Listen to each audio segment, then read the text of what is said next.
और सीधे आपको लाइव प्रेस कॉन्फ्रेंस लिए चलते हैं। अरविंद केजरीवाल क्या बोल रहे हैं चढ़ावा चोरी मामले पर, सुनिए। कि पैसा मोदी जी तक पहुंचा, इस पे मैं कोई टिप्पणी नहीं करूंगा, लेकिन पूरा घटनाक्रम ये जरूर दिखाता है कि मोदी जी ने पूरे मामले को रफा दफा करने, उसको ढकने और दोषियों को बचाने में कोई कसर नहीं छोड़ी है। प्रधानमंत्री जी ने ट्रस्ट बनाया, खुद पर्सनली उन्होंने ट्रस्ट बनाया। एक एक व्यक्ति जो इस ट्रस्ट के अंदर है वो प्रधानमंत्री जी ने खुद चुना। प्रधानमंत्री जी के अपने लोग हैं इस ट्रस्ट के अंदर। चंपत राय प्रधानमंत्री जी के बहुत खास माने जाते हैं। चंपत राय को श्री राम मंदिर का जनरल सेक्रेटरी और सर्वे सर्वा सब कुछ चंपत राय थे इस मंदिर में। सर्वे सर्वा बनाया वो मोदी जी ने बनाया, उनका अपना आदमी माना जाता है चंपत राय। अब जमीन घोटाले से शुरू करते हैं। उन 2021 में जमीनों के खूब घोटाले हुए वहां पे। एक मामला जो खूब चर्चा में आया, खूब अखबारों में चला, एक पाठक परिवार है जिसने 2 करोड़ की जमीन इनकी पार्टी के एक व्यक्ति को बेची और 10 मिनट में उस व्यक्ति ने वही जमीन 18 करोड़ रुपए की मंदिर ट्रस्ट को बेच दी। 10 मिनट के अंदर 2 करोड़ की जमीन भी 18 करोड़ की हो गई। मैं पूछना चाहता हूं प्रधानमंत्री जी, आपको इसको पता है? आपको इसका पता नहीं चला? पूरी दुनिया को पता था, सारे अखबारों में छपा था, आपको इसका पता नहीं चला? इसी तरह से एक 3 करोड़ की जमीन 24 करोड़ में ट्रस्ट को बेच दी गई। प्रधानमंत्री जी, आपको इसका पता नहीं चला? 9 करोड़ की जमीन 55 करोड़ में बेच दी गई, आपको पता नहीं चला? टोटल 14 करोड़ की जमीन 95 करोड़ में मंदिर ट्रस्ट ने खरीदी, आपको पता नहीं चला इसका? और ये कागज कोई खुफिया कागज नहीं है, लोग लेके घूम रहे हैं चारों तरफ, पब्लिक डोमेन में ये सारे कागज हैं, आपको पता नहीं चला? मंदिर निर्माण में इंजीनियर्स का ये आरोप है कि हमसे 40% कमीशन मांगा जाता था। 40% टेंडरों पे कमीशन मांगा जाता था। प्रधानमंत्री जी, आपको इसका पता नहीं चला? 40 दिन में 70 बार सीसीटीवी कैमरों के अंदर चोरी पकड़ी गई, आपको पता नहीं चला? 8 महीने की सीसीटीवी की फुटेज डिलीट कर दी गई, प्रधानमंत्री जी आपको पता नहीं चला? इतनी चोरी इतने लंबे समय तक चली, प्रधानमंत्री जी आपको इसका पता नहीं चला? उस ट्रस्ट के अंदर केंद्र सरकार का एक होम डिपार्टमेंट का अधिकारी भी मौजूद था, उसके बावजूद भी आपको पता नहीं चला? प्रधानमंत्री जी, इस देश के हर बूथ के ऊपर कौन वोटर किस पार्टी का है, किसका नाम एसआईआर में कटवाना है और किसका नाम जुड़वाना है, यहां तक आपको पता है। और अगर आप कहें कि आपको इस चोरी का पता नहीं चला, तो ये तो हम मानने को तैयार नहीं है। आपको इस चोरी का पता था। सूत्रों से मुझे पता चला है कि आईबी ने कम से कम 12 रिपोर्ट प्रधानमंत्री को सौंपी है, जिसमें उन्होंने बताया कि किस तरह से कंस्ट्रक्शन में, जमीनों में और चढ़ावे के अंदर बहुत बड़े स्तर के ऊपर राम मंदिर के अंदर चोरी हो रही है। तो आप संयोजक अरविंद केजरीवाल को आप सुन रहे थे। और इस बीच इसी मामले से जुड़ी इस वक्त की बड़ी खबर है। चढ़ावा चोरी मामले से जुड़ी खबर, शिकायत दर्ज कराने पहुंचे अयोध्या के वकील। राम जन्मभूमि थाने में वकील पहुंचे हैं। चंपत राय, अनिल मिश्रा के खिलाफ शिकायत दर्ज कराने पहुंचे हैं। गोपाल राव के खिलाफ भी शिकायत। तो आपको याद होगा वकीलों ने ऐलान किया था। वकीलों की तरफ से क्या कहा जा रहा है, पहले सुनिए। कम से कम 4 मुलजिम हैं, अभी आपको दिखाएं।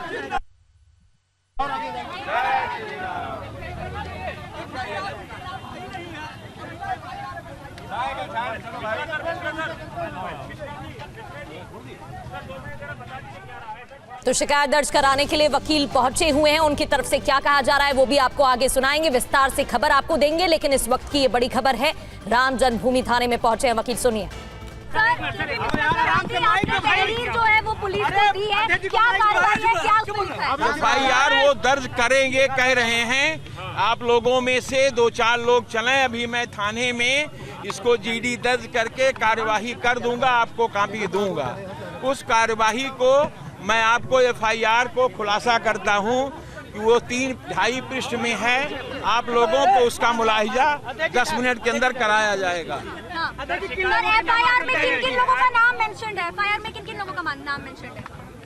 4 लोगों का है। जी। 3 लोग पहले से हैं, एक जो कंप्लेनेंट रहे हैं उनके उस मुकदमे के कॉन्स्पिरेसी के तहत किया गया है, इसलिए और माल भी वहीं से बरामद हुआ है, इसलिए हमारे मुकदमे में वो भी मुल्जिम है। हेलो हेलो हेलो हेलो, आप बताइए। और अनिल मिश्रा, चंपत राय, उन सबके अगेंस्ट में FIR की आपने दी है अर्जी? हाँ, तहरीर दे दिया है। तीनों के अगेंस्ट? चंपत राय 3 के हैं, एक और हैं। अच्छा। एक में वो है जिन्होंने पहली वाली FIR दर्ज कराई, वो भी इसमें अभियुक्त है। उसमें भी ये भी है? अभियुक्त है। पुलिस ने आपको क्या बोला है कि वो क्या कार्रवाई पुलिस करेगी? ने उसके रिसीव किया है, टाइम डाला है, मोहर लगाई है और थाने में GD उन्होंने दर्ज किया है।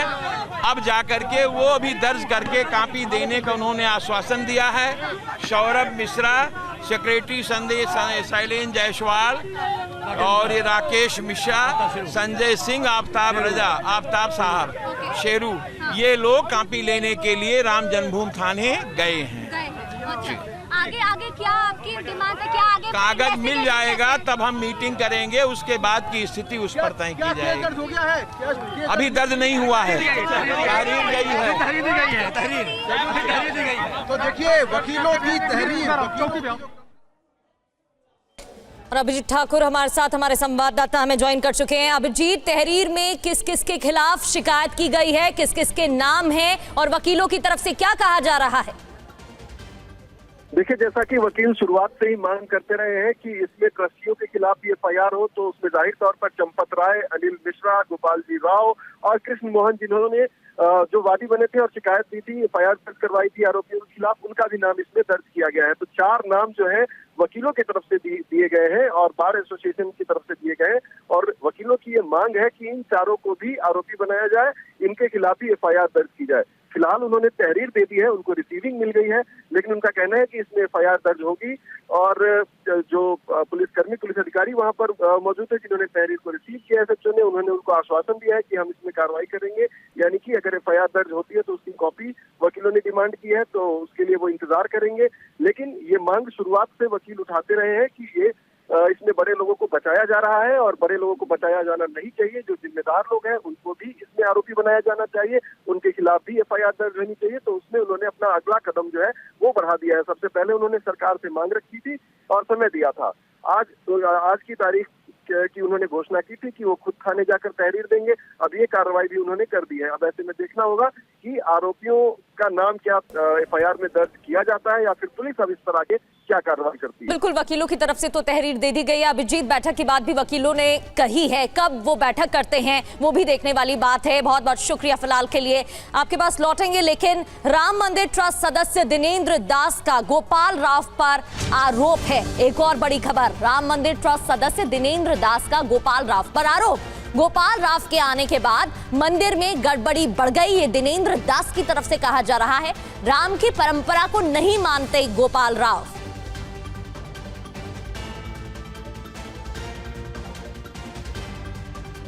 ये और गोपाल जी ऐसे बन गए कि वहाँ जाके सबको उलझा देते हैं। हमारे ट्रस्टी भी समाज को हमेशा समता बनाए रखे, हमेशा देश का विकास बनाए रखे, लेकिन ये तो सबकी बुराई करके हमेशा उलझाने का प्रयास करते हैं। किसने? ये गोपाल जी। ये उत्तर प्रदेश है ना जी। उत्तर प्रदेश में हमारे ट्रस्टी राम की परंपरा मान रहे हैं जी। गोपाल जी राम की परंपरा भी नहीं मानते। वो तो हम कहे देखे कि आरती में जो घंटा बजाया जाता है वो भी इधर उधर कर दिए हैं। जो वैष्णव संप्रदाय की परंपरा है उसको भी अलग कर दिए हैं। जी जी जहाँ रामलाल विराजमान है जो पूजा उनकी परंपरा को बनाए रखना जरूरी है ना। जी जी। ये गोपाल जी वो परंपरा भी नहीं मान रहे हैं। तो ऐसा क्या करते आज के 2 साल पहले हम वहाँ गए, तुलसी मांगे तो इसी कारण हमको तुलसी नहीं मिला। आपको खुद तुलसी दल नहीं मिला? तुलसी हम गोपाल जी से बात किए, कहे कि नहीं ट्रस्टियों को नहीं रोके, जब समाज में उलझाएंगे तो हम लोगों को दिक्कत पड़ेगी। तो सारी व्यवस्थाओं का डगा पूरी गलती गोपाल का ही है, गोपाल ही उलझा रहे सबको। हमारे ट्रस्टी में ऐसी कोई दिक्कत नहीं है, सब रामलला को मान रहे, पूजा पाठ कर रहे हैं सब। तो गोपाल ऐसा क्यों करते हैं? गोपाल बाहर के है ना, और राजनीति कर रहे हैं। जी जी जी। उनको स्वाभिमान आए सब बड़े हो जाए। नहीं, राम जी चाहेंगे तभी हो, अपने मन से कोई हो नहीं पाएगा। तो भगवान के भोग में, भगवान के प्रसाद पूजा में भी दखल अंदाजी करते हैं? अरे जो प्रसाद बढ़िया चला वो भी पीछे हो गए। तो गोपाल राव का नाम और उनके नाम को लेकर दिनेंद्र दास ने कहा कि मामले को उलझा रहे हैं, राजनीति कर रहे हैं। लवकुश मिश्रा के मकान पर बड़ा पर्दाफाश हुआ है। आगे बढ़ते हुए बात लवकुश मिश्रा की, जिसके मकान को लेकर बड़ी बात सामने आ रही है। प्लॉट की कीमत 25 लाख बताई जा रही है। कागजों पर सिर्फ 8 लाख दिखाई गई है कीमत, लेकिन कीमत कितनी असल में 25 लाख। नवंबर में लवकुश के प्लॉट की रजिस्ट्री हुई। अब ये भी सुन लीजिए, लवकुश की सैलरी सिर्फ 18,000 थी। फरवरी में निर्माण शुरू, मई तक 2 फ्लोर बन गए और यह भी बताया जा रहा है कि तीसरे फ्लोर को बनाने की भी तैयारी थी। इसी से जुड़ी हमारे संवाददाता अभिजीत ठाकुर की रिपोर्ट देखिए। महज 18,000 रुपए की नौकरी राम मंदिर ट्रस्ट में करने वाला लवकुश मिश्रा आखिरकार इतना अमीर कैसे हो गया कि नवंबर महीने में उसने प्लॉट खरीदा और फरवरी महीने में मकान का निर्माण भी शुरू हो गया। और जब जुलाई में हम यहाँ पर खड़े हैं तो देख रहे हैं कि 2 महले की इमारत आलीशान यहाँ पर खड़ी हो गई है। आज हम इस मकान को आपको दिखाएंगे और एक एक तस्वीर दिखाएंगे कि आखिरकार 18,000 रुपये तनख्वाह और इतना आलीशान मकान कैसे। देखिए, यहाँ पर घुसते ही सबसे पहले एक कमरा यहाँ पर आपको दिखाई देगा। उसके अलावा हम अंदर आते रहते हैं, आपको तस्वीरें दिखाते रहते हैं। ये किचन का एरिया है, आप देखिए, डाइनिंग और किचन का एरिया। इसके साथ में एक और कमरा ये लगा हुआ है। यहाँ आइए, ये कमरा दिखाइए। और इस कमरे के साथ साथ अगर देखें तो अटैच्ड वॉशरूम, यानी कि अटैच्ड वॉशरूम की व्यवस्था इसमें है। उसके बाद हम फिर से हॉल में आ जाते हैं। इसको पहले आपको ये तस्वीरें दिखाते हैं और उसके बाद हॉल की ओर आते हैं। यहाँ पर ये दूसरा कमरा, यानी कि एक और बेडरूम, और इसमें भी अटैच्ड वॉशरूम है। आप अंदर की तस्वीर दिखाइए। देखिए, हम इस कमरे में आए, उसके बाद आप देखेंगे यहाँ पर, देखिए इस तरफ दिखाइए ये तस्वीर। यहाँ पर एक और अटैच्ड वॉशरूम, यानी हर कमरे के साथ अटैच्ड वॉशरूम। ये प्रॉपर 3 BHK मकान है और 3 BHK मकान के हर कमरे में अटैच्ड वॉशरूम के साथ, यानी कि एक लग्जरी फैसिलिटी वाला मकान जिसको आप कह सकते हैं, वो बनाने की तैयारी थी। आप ये देखिए, ये भी एक कमरा है। हॉल और किचन हमने आपको दिखाया। अब हम दूसरे फ्लोर पे चलते हैं। दूसरे फ्लोर पर आपको दिखाते हैं कि वहाँ क्या क्या फैसिलिटीज़ बनाई गई। 18,000 रुपये की तनख्वाह पाने वाला शख्स, जो कि पहले मैकेनिक था, ऑटोमोबाइल कंपनी में काम करता था। हम देखिए सीढ़ियों पर चढ़ रहे हैं, ऊपर की ओर जा रहे हैं। अब ये 2nd फ्लोर है, लवकुश मिश्रा का मकान। चढ़ावा चोरी के मामले में आरोपी, जिसके यहाँ से लाखों रुपए की बरामदगी हुई, अनुकल्प मिश्रा का बहनोई, उसका ये मकान है। ये 2nd फ्लोर पर हम आ गए। 2nd फ्लोर पर अब आपको दिखाते हैं। यहाँ भी कंस्ट्रक्शन लगभग उसी तरह का है। फरवरी में कंस्ट्रक्शन शुरू हुआ। फरवरी, मार्च, अप्रैल, मई, जून, यानी कि 5 महीनों में ही ये मकान इतना बनकर तैयार हो चुका है। केवल फिनिशिंग अब इसकी बची हुई थी, ढांचा पूरा तैयार हो चुका था। ये देखिए, हम इस मकान के छत पर आ गए हैं और छत पर आने के बाद आप देखिए तस्वीरें यहाँ पर। ये तो तीसरे फ्लोर की भी तैयारी थी। आप देख सकते हैं ये सरिया जो है, ये पिलर बनाने के लिए ये सरिया लगाया हुआ है यहाँ पर, यानी कि 2 फ्लोर तो बनकर तैयार हो चुके थे, तीसरे पर कंस्ट्रक्शन शुरू होने वाला था। इतने पैसे लवकुश मिश्रा के मकान को हम आज आपको ये हाउस टूर एक तरीके से दे रहे थे। कोई सोच नहीं सकता था कि 18,000 रुपये तनख्वाह और प्लॉट खरीद के अयोध्या में मकान बन जाएगा। आखिर ये पैसे आ कहाँ से रहे थे? वो अब साबित भी होने लग गया है, बरामदगी हुई है मोटी, लेकिन उससे कहीं मोटा पैसा ज़मीन मकान में इन्वेस्ट किया गया, और ऐसा एक नहीं, हर आरोपी ने ज़मीन और मकान में पैसे इन्वेस्ट किए। ग्राउंड रिपोर्ट आप देख रहे थे। लवकुश मिश्रा के मकान पर कार्रवाई भी अब संभव बताई जा रही है। लवकुश के मकान की मापी हो चुकी है। एडीए के अफसरों ने बुधवार को मुआयना किया। लवकुश के पड़ोसी राजकुमार से कल पूछताछ हुई। अयोध्या के शहादतगंज में 3 मंजिला मकान बन रहा है, जिसकी तस्वीरें हम आपको दिखा रहे हैं। हमारे साथ बातचीत करने के लिए पड़ोस के ही व्यक्ति हैं। ये मकान कितने दिनों में बन गया था वैसे? ये मकान फरवरी से बनना शुरू हुआ, इसी फरवरी से। जी। और अभी तक कितना खड़ा हो गया? अभी ये फर्स्ट फ्लोर सेकंड फ्लोर हुआ है।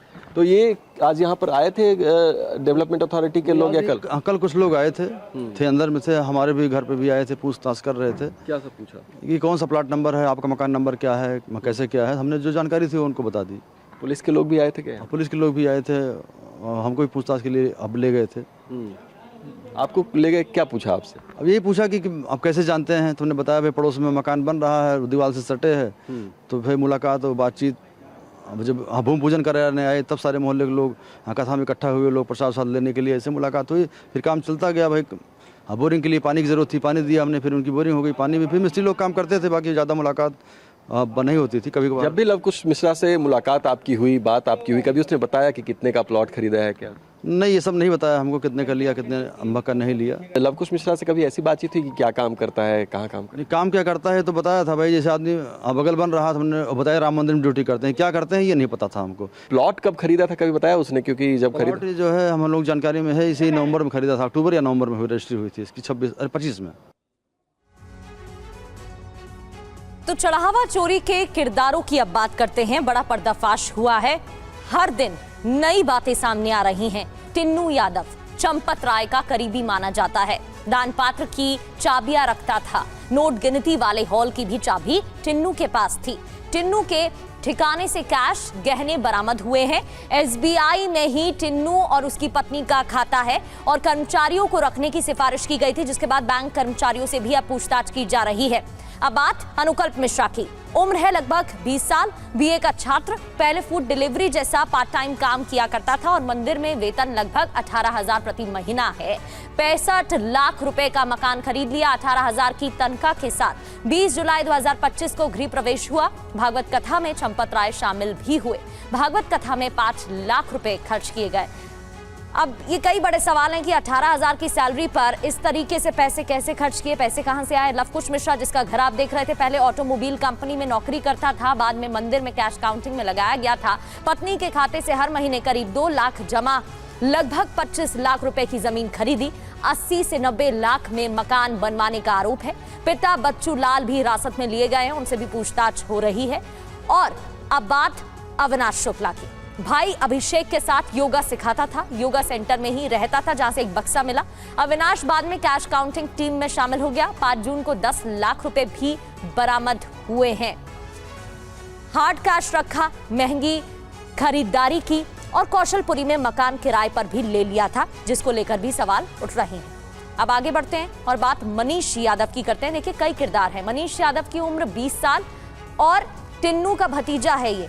अनिल मिश्रा की सिफारिश पर नौकरी लगी थी। आउटसोर्स कैशियर, 18,000 सैलरी थी और आउटसोर्स कैशियर की पोस्ट पर ही काम कर रहा था और इसके पास भी इसी की जिम्मेदारी थी। लेकिन पैसे कहां से आए, इसको लेकर सवाल उठ रहे हैं। ये एक कर किरदारों की जानकारी हम आपको दे रहे थे। बढ़ते आगे, राम मंदिर के हर वित्तीय लेन देन की जांच अब एसआईटी की टीम करेगी। सूत्रों के हवाले से ये एक और बड़ी खबर है। अब वित्तीय लेन देन की जांच एसआईटी की टीम करेगी। पिछले 5 साल के हर वित्तीय लेन देन की जांच की जाएगी। ट्रस्ट के हर वित्तीय लेन देन की जांच होगी। राम मंदिर निर्माण कार्य की भी जांच एसआईटी की टीम करेगी और जांच होगी कि निर्माण कार्य में वित्तीय गड़बड़ी तो नहीं हुई।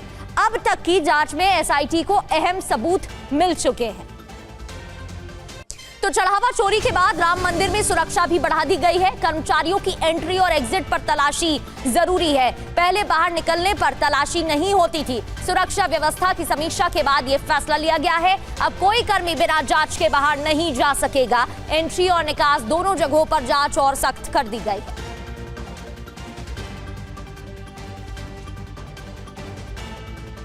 तो राम मंदिर में चढ़ावा चोरी का मामला सबसे पहले जब सामने आया तो चंपत राय ने यह कहकर मामले को रफा दफा करने की कोशिश की कि समय समय पर ऑडिट होता रहता है, इसलिए हम इसकी जांच करा रहे हैं।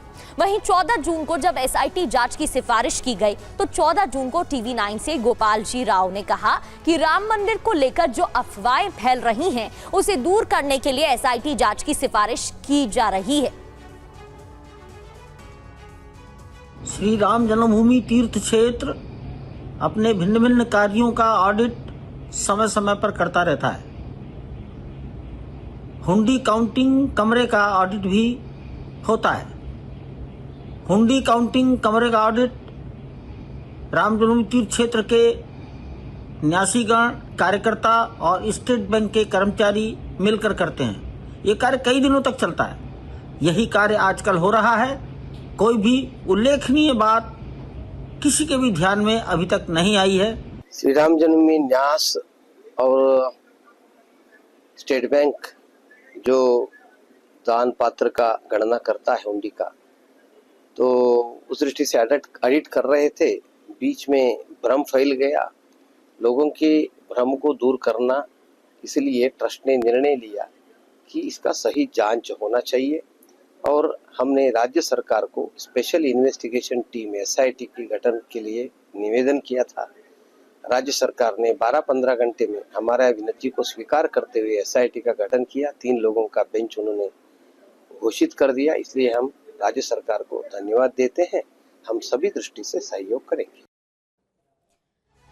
सवाल है कि पहले जांच क्यों नहीं कराई गई, इतना इंतजार क्यों किया गया और झूठ क्यों बोला गया। अब राम मंदिर के निर्माण की भी जांच होगी, ये बड़ी खबर सामने आ रही है। मंदिर निर्माण की जांच की जाएगी और राम मंदिर निर्माण कार्यों की भी जांच होगी। निर्माण में वित्तीय लेन देन की जांच भी की जाएगी और ट्रस्ट के हर वित्तीय लेन देन की जांच होगी। हर लेन देन पर नजर रहेगी। जांच की जद में बड़े पदाधिकारी भी आ सकते हैं। 5 साल के ऑडिट की जांच होगी। एसआईटी ऑडिट में खामियों की जांच करेगी। संबंधित एक्सपर्ट की मदद ले सकती है एसआईटी की टीम। और इस बीच एसआईटी को मामले में कुछ अहम सबूत भी मिले हैं। एसआईटी अब 15 जुलाई को रिपोर्ट सौंपेगी। तो अवधि बढ़ा दी गई थी 15 जुलाई तक और तब रिपोर्ट सौंपेगी। तो 7 अभियुक्तों अविनाश शुक्ला, करुणेश पांडे, अनुकल्प मिश्रा, लवकुश मिश्रा, मनीष कुमार और टिन्नू यादव के पास से कुल 80,92,155 रुपए बरामद हुए हैं।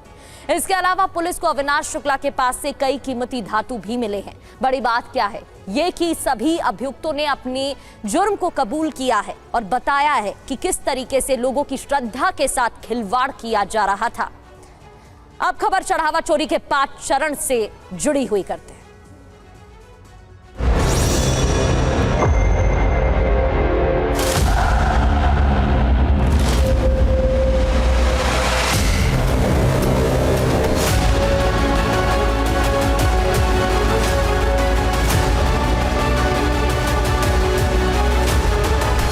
राम मंदिर में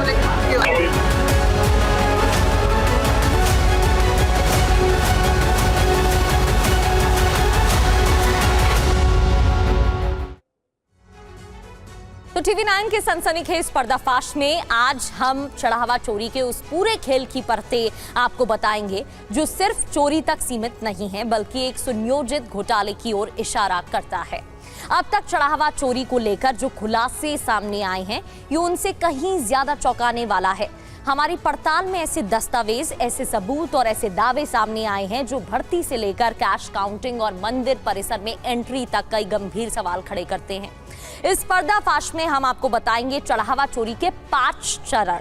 हर फेज, हर चरण के पीछे क्या है, किसकी क्या भूमिका बताई जा रही है और कैसे पूरे सिस्टम में सेंध लगाई गई। हम आपको हर सवाल का जवाब तथ्यों और प्रमाणों के आधार पर देंगे। शुरुआत पहले चैप्टर, पहले चरण से, भर्ती घोटाले से, फिर एंट्री और सीसीटीवी घोटाला और आखिरी में गहना घोटाला। हर पर्दाफाश को देखकर आप हैरान हो जाएंगे, सोचेंगे कि आखिर राम मंदिर में कैश काउंटिंग जैसे संवेदनशील काम के लिए लोगों की भर्ती ऐसे कैसे हो गई और अगर इस तरीके से की जा रही थी तो क्यों? क्या तय प्रक्रिया का पालन हुआ या नियमों को दरकिनार किया गया? राम मंदिर चढ़ावा चोरी 5 चरणों में हुई और TV9 भारतवर्ष पर हम आपको बताएंगे कि कैसे स्टेप बाय स्टेप चंदा चोरी की गई थी। चढ़ावा चोरी का पहला चरण था भर्ती घोटाला।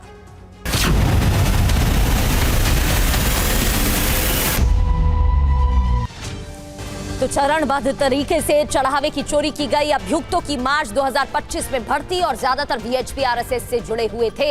अनिल मिश्रा ने सभी का इंटरव्यू लिया था। ट्रस्ट से चंपत राय ने अनिल मिश्रा को फैसले लेने का अधिकार दिया था।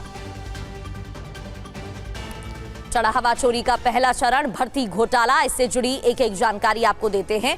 भर्ती मार्च 2025 में कैश काउंटिंग के लिए की गई थी, कैश की गिनती के लिए की गई थी और कैश काउंटिंग के लिए 10 नए लोगों को बुलाया भी गया था।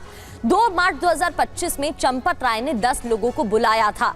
सभी 10 गणना कर्मी वीएचपी और आरएसएस से जुड़े थे। चंपत राय ने सभी को अनिल मिश्रा से मिलाया। 4 मार्च 2025 को नए गणना कर्मी अनिल मिश्रा से मिलने गए। अनिल मिश्रा ने ही इंटरव्यू लिया था और अनिल मिश्रा ने ही सभी 10 लोगों का इंटरव्यू लेकर सवाल जवाब किए। 6 मार्च 2025 को 10 नए लोगों की भर्ती कर ली गई थी। तो भर्ती इतने आसानी से कैसे हुई, इसको लेकर भी सवाल उठ रहे हैं, क्योंकि बताया जा रहा है कि सिफारिश से भर्ती की गई थी। तो चढ़ावा चोरी मामले में भर्ती वाले इस पहलू पर मुहर अभियुक्त अनुकल्प मिश्रा के करीबी दोस्त और ट्रस्ट में कैश काउंटिंग स्टाफ रहे शख्स ने भी लगाई। हमारे संवाददाता अभिजीत ठाकुर ने उनसे बात की है, सुनिए। हम लोग गए थे आदरणीय बाबूजी चंपत राय जी के पास, उन्होंने ही करवाया था। हम लोगों ने उनसे रिक्वेस्ट किया कि बाबूजी अगर कुछ आर्थिक मदद हो जाती, तो उन्होंने ही हम लोग को लगवाया था। अनिल जी भाई साहब इंटरव्यू लिए थे। और अब बात करते हैं चढ़ावा चोरी के दूसरे चरण की, एंट्री घोटाले की।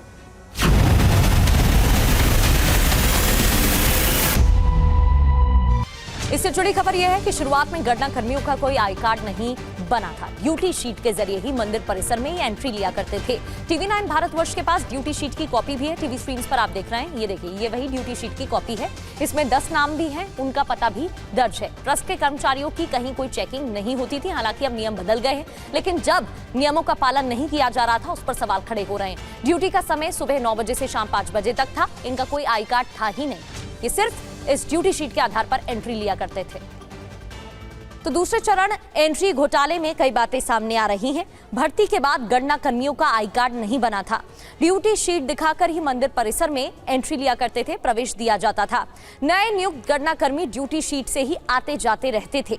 सुबह 9 बजे से शाम 5 बजे तक ड्यूटी का समय रखा गया था। दोपहर 1:30 बजे गणना कर्मियों के लंच का वक्त होता था। सभी कर्मचारियों को 18,000 रुपए की सैलरी दी जाती थी, लेकिन इनके पास से लाखों रुपए बरामद किए गए हैं। चौंकाने वाली बात यह है कि शुरुआत में इनका कोई आई कार्ड नहीं बना था। बस इसी ड्यूटी शीट से, जो आप टीवी स्क्रीन पर तस्वीरें देख रहे हैं, इसी शीट से इन्हें मंदिर परिसर में एंट्री दे दी जाती थी। यानी ट्रस्ट से जुड़े गणना कर्मियों को चेकिंग से भी दूर रखा जाता था। सुनिए अनुकल्प मिश्रा के दोस्त ने इसी बात को लेकर क्या जानकारी दी है। जो रवैया था ट्रस्ट के जो भी एम्प्लॉइज थे, उनको फ्री हैंड था। अगर वो आ जा रहे हैं तो कहीं पर कोई चेकिंग, फ्रिस्किंग ये सब उस समय नहीं होती थी। ट्रस्ट के जो आई कार्ड के साथ जिनकी एंट्री या एग्जिट हो, उनकी कोई चेकिंग नहीं होती। जी ऐसा था, लेकिन थोड़ी बहुत सिक्योरिटी थी। ऐसा नहीं था कि एकदम फ्री था, लेकिन हाँ थोड़ा बहुत फ्री था। ट्रस्ट के लोगों को थोड़ी रियायत मिलती थी मंदिर में। हाँ, जैसे फ़ोन भी अलाउ होता था और कई चीज़ें हैं। और अब देखते हैं चढ़ावा चोरी का तीसरा चरण, सीसीटीवी घोटाला।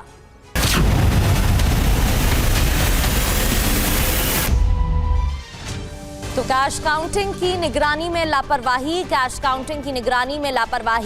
काउंटिंग पर कड़ी निगाह नहीं रखी जाती थी। काउंटिंग करने वालों के पास निगरानी का जिम्मा था। काउंटिंग करने वालों के पास सीसीटीवी का कंट्रोल भी था। तो अब आप समझ सकते हैं कितने स्टेप में लापरवाही बरती गई और किस तरह से चोरी की गई होगी, जब इतने लूप होल्स, इतनी लापरवाही दिख रही है। चढ़ावा चोरी का तीसरा चरण है ये सीसीटीवी घोटाला। एक नहीं 2 जगह चढ़ावे की काउंटिंग गिनती होती थी। महाकुंभ के दौरान 2 काउंटिंग सेंटर बना दिए गए थे। एक काउंटिंग रूम परिसर के अंदर पीएफसी बिल्डिंग में और दूसरा काउंटिंग सेंटर परिसर के भीतर पुलिस चौकी में। पुलिस चौकी के सेंटर में ही कैमरा, मॉनिटर स्क्रीन लगाया गया था मॉनिटरिंग के लिए। 10 नए कर्मचारियों की पुलिस चौकी में ड्यूटी भी लगाई गई। नोटों को छांटकर गड्डियां बनाने, मशीनों से गिनने का काम किया जाता था। अनुकल्प, अविनाश, करुणेश, लवकुश की पुलिस चौकी में ड्यूटी लगा करती थी। स्वतंत्र पांडे, रविंद्र नाथ, तरुण, हिमांशु ने नौकरी छोड़ दी थी। इसके बाद मनीष यादव, रमाशंकर की एंट्री कैश काउंटिंग रूम में हुई और पहरेदारी में SIS सिक्योरिटी, कभी कभी CRPF वाले भी आते थे। मॉनिटरिंग रूम में 2 से 3 लोगों की ड्यूटी रहती थी। काउंटिंग प्रोसेस की मॉनिटरिंग में ध्यान नहीं दिया जाता था, जिसको लेकर अब सवाल उठ रहे हैं कि क्यों ऐसा क्यों होता था। ध्यान न दिए जाने की वजह से चोरी की पूरी गुंजाइश भी देखने को मिल रही। अब आगे बढ़ते हुए बात करते हैं चौथे चरण की, जो कि है गहना घोटाला।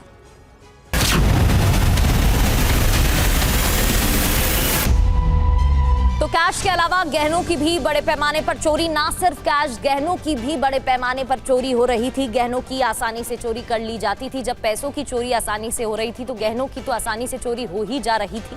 निगरानी ना होने की वजह से चोरी आसान हो गई थी। कैश और आभूषण का कोई हिसाब नहीं होता था।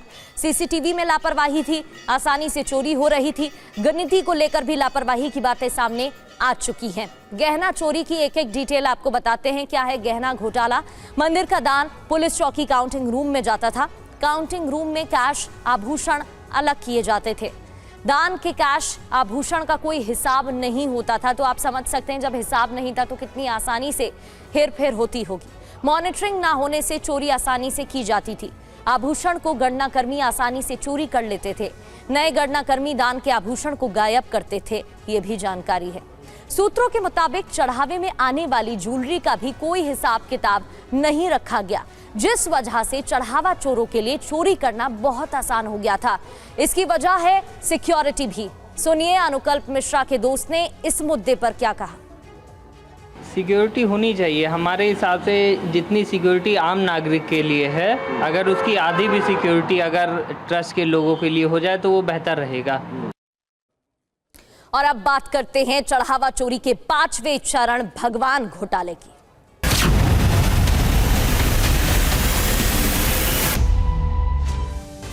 तो चंदा चोरी का पहली बार फरवरी 2026 में पता लगा था। सुभाष श्रीवास्तव को जानकारी दी गई थी। सुभाष श्रीवास्तव का जवाब प्रभु देख ही रहे हैं, कौन सा हमारे आपके घर से जा रहा है, ये बयान दिया गया। इस बारे में सबसे पहले पता चला था, जिसके बाद ये बयान दिया गया फरवरी 2026 में। तो भगवान घोटाला से जुड़ी एक एक डिटेल आपके सामने रखते हैं। फरवरी 2026 में चढ़ावा चोरी का पता चला। गणना कर्मी ने सुभाष श्रीवास्तव को बताया था। गणना इंचार्ज सुभाष श्रीवास्तव का क्या जवाब आया? प्रभु देख ही रहे हैं, कौन सा हमारे घर से जा रहा है, ये बयान दिया गया। सूत्रों के हवाले से खबर आपको बता रहे हैं। सवाल कई हैं। लोग अपनी श्रद्धा के साथ वहां पहुंचते थे, लेकिन किस तरीके से उनकी श्रद्धा का मजाक उड़ाया जा रहा था, ये खबर एक एक कर आपके सामने और अब जांच हर पहलू से हो रही है।